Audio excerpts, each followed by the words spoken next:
Сайн байцгаана уу? Та бүхэнтэйгээ өнөөдөр цоошин дугаараар уулзч байгаадаа баяртай. Энэ удаагийнхаа дугаарт Америкийн нэгдсэн улсад олонний анхаарлыг маш ихээр татсан, харамсалтай бөгөөд гүн эмгэнэл дагуулсан нэгэн хэргийн талаар ярилцахаар бэлтгэсэн байна. Манай суугтай хамтаагаарай баярлалаа. Кристен Бэйли 2007 онд 7 хүүхэдтэй гэр бүл хамгийн бага хүүхэд нь болон мэндэлсэн.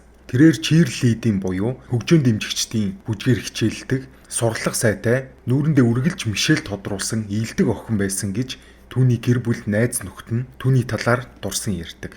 Кристен амьд ахуй цагтаа эрч хүч мөрөөдлөөр дүүрэн өрөвч сэтгэлтэй нэгэн байсан бөгөөд түүний алхан зөвхөн нэг гэр бүл бос бүхэл бүтэн нийгэмд томоохон мессеж өгсөн харамсалтай үйл явдал байсан юм.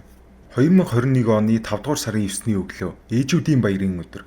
Кристний гэр бүл энэ өдрийг инээд хөрөөр угтах байсан ч энэхүү өдрийн өглөө нь ямар ч эцэг эхийн туулахыг хүсдэггүй хар дарсан зүуд болон хувирсан юм.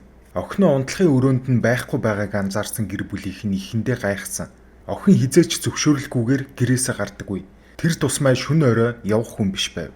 Ээж нь охиноо байхгүй байгааг мэдсэн даруйдаа шууд утас руу залгасан ч охиных нь утас нь холбогдсонгүй.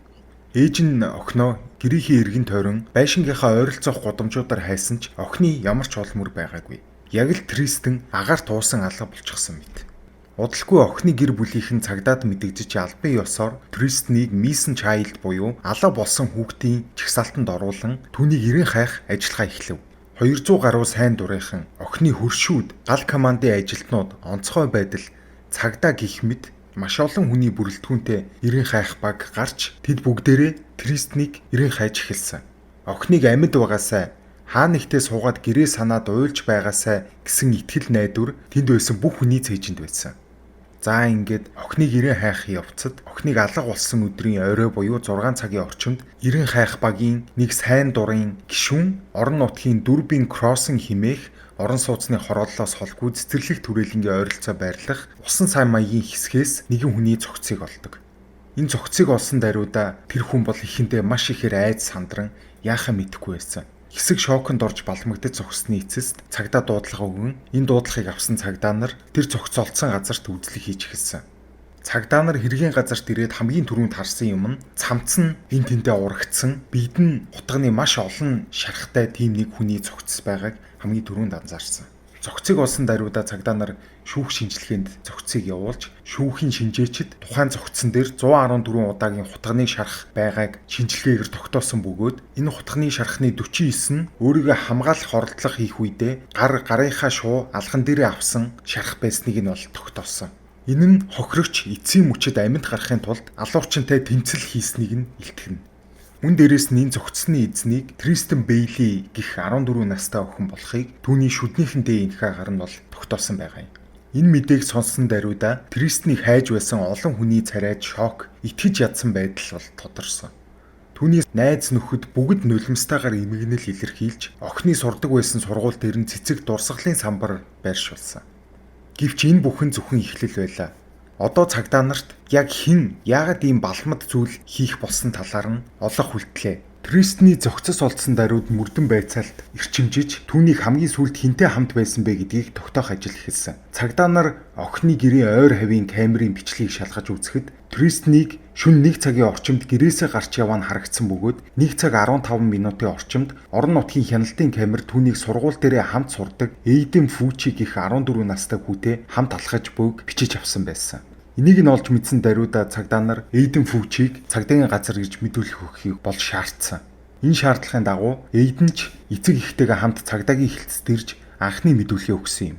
Тэрээр хэлэхдээ би Кристентэй шөнө хэсэг хугацаанд хамт байсан үнэн. Бид хоёр тэр хавар жоохон алхацгааж байгаад хоёлаа гэр гэрлүүгээ харихаар явцгаасан. Би ерөөсөө түүнтэй муудалцаагүй зүгээр л инээлтэж байгаа л гэр гэрлүүгээ харьцахаар явцгаасан гэж мэдүүлсэн. Гэвч цаг хугацаа явахын эрхэнд энэ мэдүүлэгтээ зөрчилдөх олон зүйл илэрч эхэлв. Цагдаа нар Эйден Фүчигийн утсыг хураан авч үзэхэд түүний Snapchat-аас нэгэн зураг олдсон. Энэ зураг дээр тэр цагдаагийн машинд сууж явахдаа дунд хуруугаа гозойлгон Кристний хэн хамгийн сүүлд харсан бэ гэж бичсэн байсан. Ямар ч гимшил, айдас санаа зовсон шинжгүй байв. Эйден хэдий хүүхэд байсан ч энэ бол аимшигтай хохирогчийн гэр бүлийг үл тоосон хандлага байлаа. Энэ пост бол олныг зочирдуулсан. Энэ сторийг нь харсан даруйдаа цагдаа нар тэр даруй Эйднийг өөрийнх нь гэрээс бол баривчилсан. Цагдаа нар Эйдний гэрт нэгжлэг хийхэд түүний гэрээс цус болсон хувцас Эйдний өмсдөг байсан Nike пүүзний улыг шалгахад хатаад удсан тэмдэг цус илэрсэн. Түүнийг шүүх шинжилгээнд яван шинжлэхэд энэ цус нь Тристен Бейлигийн цусны ДНХ-тай бол тохирч ирсэн. Дээрэс нь түүний ариун цэврийн өрөөнөөс угаасан хутганы уул мөр. Мөн нэг эмэгтэй хүний урт ус олдсон нь энэ нь мөн адил Тристний ус болох нь тогтоогдсон. Дээрэс нь Эйдний Google хайлтын түүхч маш сонирхолтой байсан. Энэ дээр нь юу гэсэн байсан бэ гэхээр хэрхэн нууцлаг хүн амьныг хэрэг хийх вэ? Хутганы ямар хэсэг хамгийн их гэмтэл учруулдаг вэ? Хүний амь хөнөөсөн бол дараа нь юу болох вэ? Гэх мэт маш олон хайлт хийсэн байсан. Цагдаа нар энэ Эйден Фучигийн гэрт хийсэн нэгжлэгийнхаа үеэр Эйден Тристен Бейлигийн амь насыг хохироосон хэрэгт буруутгах чадах үз маш олон нотлох баримтуудыг цуглуулж чадсан учраас 1-р зэргийн хүн амны хэрэгт буруутган түүнийг шүүхэд дуудсан.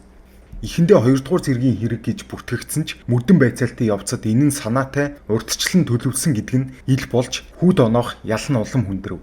Эйдэнг насанд хүрэгчдийн журмаар шүүх шийдвэр гарсан. Ягд гэвэл түүний хийсэн үйлдэл нь наснаас хамааралгүй туйлын харгас урдаас төлөвлөсөн байсан нь түүний ялыг хүндрүүлэх нөхцөлтэй байсан.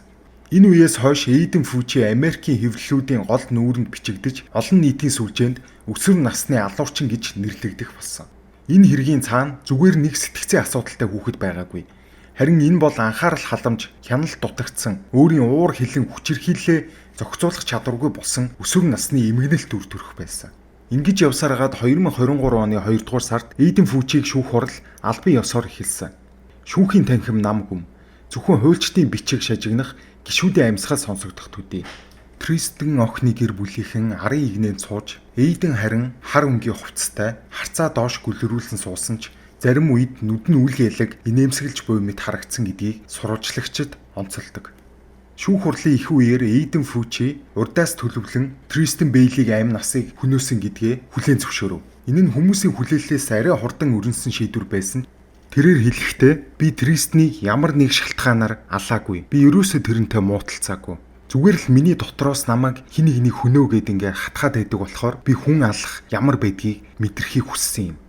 Харин Тристнийг хөнөөхөд надад амар боломжийн юм шиг санагдсан учраас би түүнийг хөнөөсөн. Надад Тристнийг ингээ хутгалж явах үеийн мэдрэмж бол аюу их таалагдсан.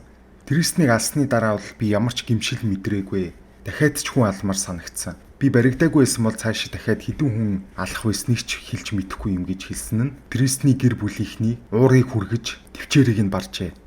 Тристний ээж Стейси Бейли Эйдэнд хандан "Чи охины минь амийг хөнөөсөн. Чи зөвхөн бидний гэр бүлийг биш бүх нийгмийг шархлуулсан. Чамд уучлалт гэж үгүй" гэж уйлан байж хэлсэн юм. За түүний шүүх хурал ингээд үргэлжлээд 2023 оны 3 дугаар сард шүүхээс Эйден Фучид насанд хүрэгчдийн хорих ангид бүх насаар нь хорих ял оноосон.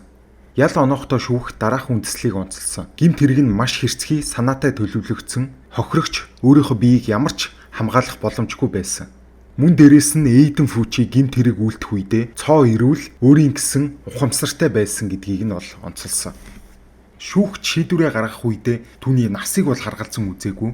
Харин ч Эйднийг 14 настай байхдаа өөрийнхөө үе тэнгээ охиныг 114 удаа хутгалж хөнөөсөн гэдэг нь шүүгчийн хүн шийдвэрийг нь бол баттгсан. Шүүгч хэлэхдээ энэ бол өсвөр насны хүүхдийн хийж болох хамгийн аимшигтай хэрэг. Чиний нас чамайг хамгаалж чадахгүй гэж хэлсэн. Тристний хэрэг олон нийтийн сүлжээнд хурдан дарахж Америк даяар хүмүүсийг цочроосон. Justice for Tristan хэмээх хаштаг Twitter, TikTok, Instagram орчныг бол тухайн үед дүүргэж ирсэн. Маш олон хүмүүс 14 настай хүн ийм аимшигтай зүйл хийдэг болчихсон байд гэдэг нь манай нийгмийн системийн алдаа хэмээн ярьж байв. Зарим нь Эйднийг сэтгцийн өвчтөй байсныг нь хөнгөн ял авах хүндэслэл гэж үзэж байсан ч харин нөгөө талд олон нийт, хохирогчийн гэр бүл, прокурорууд энэ бол санаатай хэрэг бөгөөд өшөөгдөх боломжгүй аимшигтай гэмт хэрэг гэдэг байр суурьнда бат зогсож байв.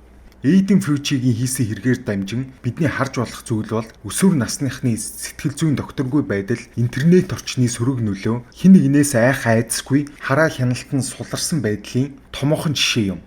Энэ хэрэг нь сургуулийн орчны хүчирхийлэл, ганцаардал, эцэг эхийн анхаарал хандуулалтын чухал байдлыг харуулсан. Хүүхэд бүрийн дотоод сэтгэлгээний өөрчлөлт, орчны нөлөөг байн ганцаарч байх нь бидний үүрэг гэдгийг дахин сануулсан хэрэг байлаа. Өнөөдрийн түүх бол Тристен Бейли гэх нэгэн охины амьдрал харамсалтайгаар дууссан ч түүний үлдээсэн мөр хүн бүрийн сэтгэлд гэрэл асаасан гэдэгт эргэлзэхгүй байна. Энэ хэргийг дурсах нь зөвхөн уян гашуу биш, харин ирээдүйн Кристнүүдийг хамгаалахад чиглэсэн алхам байх ёстой. Бид түүнийг марталгүй, түүний нэрийн өмнөөс илүү сайн, аюулгүй нийгмийг бүтээх ёстой талаар сануулж байгаад оршино. За ингээд энэ удаагийн дугаар маань энэ хүрээд үгээр төгсөж байна. Та бүхэнд манай суваг хэрвээ таалагддаг бол лайк болон subscribe-а дарж манай сувгийн цаашдын үйл ажиллагааг дэмжихээ битгий мартаарай. Тун удалгүй дараагийнхаа дугаараар уулзахын ерөөл тавья. Баярлалаа баяртай үзэгчдээ.